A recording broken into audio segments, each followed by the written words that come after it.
In this video, Dr. Jordan Peterson explains what you need to do if you are constantly anxious or in a state of worry. I live in constant worry. My children are going to be hit by a car, kidnapped, murdered, beaten up. It's a torture. How can I stop? Well, I guess the first thing I would say is that you should reassure yourself, and I know that's a paradoxical way to think about it, that these things could happen. Look, I've never been surprised as a clinician that people were anxious. So what you say doesn't surprise me, except that the constancy part of it perhaps is surprising. Because children can get hit by cars, kidnapped, murdered, and beaten up. And it is a torture to contemplate that. And so you might ask yourself, not Basil, not why so much you're living in constant worry that could happen to your children, but why everyone else isn't always living in constant worry that could happen. Because tragedy can strike, and it strikes children, and apparently you're quite attached to your children, and so aren't very, what would you say, soothed by the realization that something terrible could happen to them. Now, first of all, I might say, you might want to go talk to somebody professional about this, because maybe you're depressed more than you should be, and maybe you have an anxiety disorder. I'm not saying that is not a diagnosis, and I certainly couldn't derive that from what you said, but it's one of the possible things that could contribute to this constant worry, or maybe you're physiologically ill and less resilient than you should be. Maybe you're not eating enough. One thing I would recommend to begin with is to make sure that you just try this. I know it's surprising advice, but try to eat a big breakfast for like 2 weeks. See what happens. See if that drives the worry down. Now, then the next thing I would ask is, when does it happen? Like, are these dreams? Are these thoughts before you go to bed? Do you wake up in the middle of the night with these visions running through your head? And again, this has to do with food. Is it more likely to happen if you're hungry? That's something worth checking out, because the next time you get worried in the middle of the day, you might try eating something. I would recommend something high protein, high fat, rather than high carbohydrate. And just see if that helps, because that might indicate that some of your worry is a consequence of hypoglycemia. And that's a lot more common than people think. So if it's dreams and visions at night, one of the things you can do that's counterproductive is you take one of those fantasies that's torturing you, and that you're suppressing, because you will be suppressing it, and let it play itself out. You see, what's happening is that the parts of your mind, the parts of your brain, the parts of your psyche that are alarm systems, so that's the anxiety systems, they're trying to think something through, and they're using fantasy to think it through, right? And so this is actually a form of thought that's torturing you, because it's reasonable for the parts of your brain that are on the outlook for negative occurrences to think, well, what if? What if? What if? That's what thinking is. And sometimes you think positively, what if? And sometimes you think negatively. And well, you're in all likelihood doing everything you can to escape from these thoughts when they make themselves manifest. But all that does is make the systems that are producing those thoughts even more likely to produce them, because now the alarm system thinks, oh, well, here's a danger, which is basically the vulnerability of children. And I'm trying to present the active agent, the person who I inhabit, with evidence of this potential threat, as a good alarm system should. And it turns out that they're so afraid of the message that I'm delivering that they won't even listen to it. Therefore, the situation must be much more dire than I supposed, and I'm going to have to amplify and increase the emotion of my statement and the repetitiveness of the thought. And so that's just not helpful at all, right? Because what you've done is you've taken a worry and you've now recategorized it as a worry that's so terrible that you won't even think about it. And so now the alarm systems think that you're being chased by he who can't be named. That's a good way of thinking about it, and a good allusion to something popular in culture. And so they're just going to be screaming nonstop. So what do you have to do? Well, man, this is counterproductive, but I'll tell you, it works. Next time you have there's a couple of things you could do. You could start by bringing to mind those fantasies. Sit down somewhere, take some deep breaths, try to calm yourself down a little bit, and let those thoughts come forward.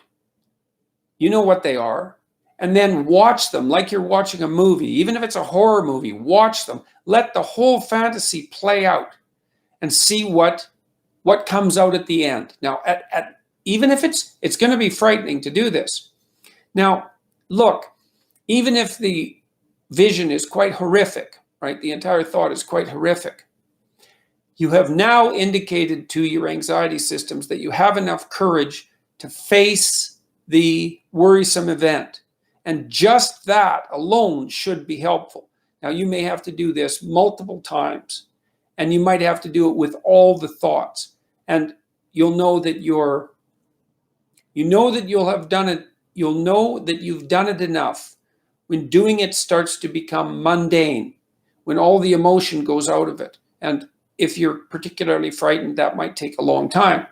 Now, the other thing that you might really consider, and this is something you can do as an adjunct, is you should think about what you would do if this would happen, if this happened, as if it happened in real life, and to take even the worst case situation, so let's say that you received the news that your child was hit by a car. Well, you could receive news like that. And then the question is, well, what would you do and what should you do? And the answer is, you don't know. You think that would kill you. You think that would be unbearable and the end of the world. And it's not surprising that you think that, but it's not helpful, because people have to live through catastrophe, and you have more than one child, apparently, and I would presume as well that you have a spouse and other people that love you and need you. And so it isn't good that you would fall apart and die like in an apocalyptic dread if something happened to one of the people that you loved, because then you would leave all the other people bereft of you as well. And that's not helpful. And so if your child was hit by a car, well, what would you do? Well, you have to think it through. You'd grieve. You'd go to the hospital. You'd have a terrible time. You'd have a terrible year, and that would be that. And you'd have the funeral, and you'd have the loss of the child. And all of that would be awful. But people live through that, and maybe you could have an aim, and the aim would be that if that happened, your determination would be to live through it so that you could be there for the rest of your people, and so that you wouldn't fall apart and collapse, because the death of someone and the subsequent utter collapse of a person closely associated with them, that second event does not improve the first one. It makes it worse. And it's incumbent upon you to develop the psychological strength to be able to tolerate what it is that your anxiety alarm systems are tormenting you with. And, you might think, well, that's impossible. But, it's not impossible, because people live through catastrophe. And they do that in large part, or in no small part, by discovering that there are darker and stronger forces within them than they might be willing to appreciate. And that one of the consequences of integrating those forces is that you have the strength and the cruelty, in some strange sense, to endure, right? To dare continue to live, even if the unthinkable happens. And it's no simple matter to think of that as a moral step forward. But, people are called upon to be strong, and strong in the face of the worst catastrophe. And your psyche is tormenting you with precisely that. It won't let you go. It'll shake you like a dog shakes a rat. It won't let you go until you deal with it. You deal with mortality, even the mortality of your children. And you find within you what would allow you to withstand that, damaged or not, to withstand that. And you do that by letting yourself go where your thoughts take you, even though you don't want to. That's a trip into the abyss. That's a trip into the underworld. And those are best taken voluntarily. You're being dragged down there by forces that are beyond your control. And the mythological motif is that those who are pulled into the underworld by forces beyond their control do not come out easily. It can be the end, So you go there courageously.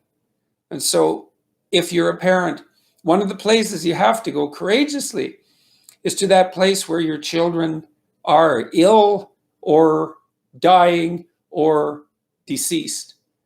You have to do that. You haven't grown up until you have done that, even though it's a terrible thing. So that's how you could deal with that. It's rough, man, but I'll tell you, it's a lot better than living in constant worry that your children are going to be hit by a car, kidnapped, murdered, or beaten up. So, you're in a situation that characterizes the situation of many people in life. You don't have a good choice. You've got two rough choices. You could go left, and that's rough, and you can go right, and that's rough, and that's all you've got. And I would say you have the freedom to choose which of the two difficult paths you're going to choose, and the one that involves voluntary confrontation with what tortures and torments you, with the terrible predator of death. That's the pathway that's going to lead back to the stability that not only you need, but that your family requires you to have. So that's that.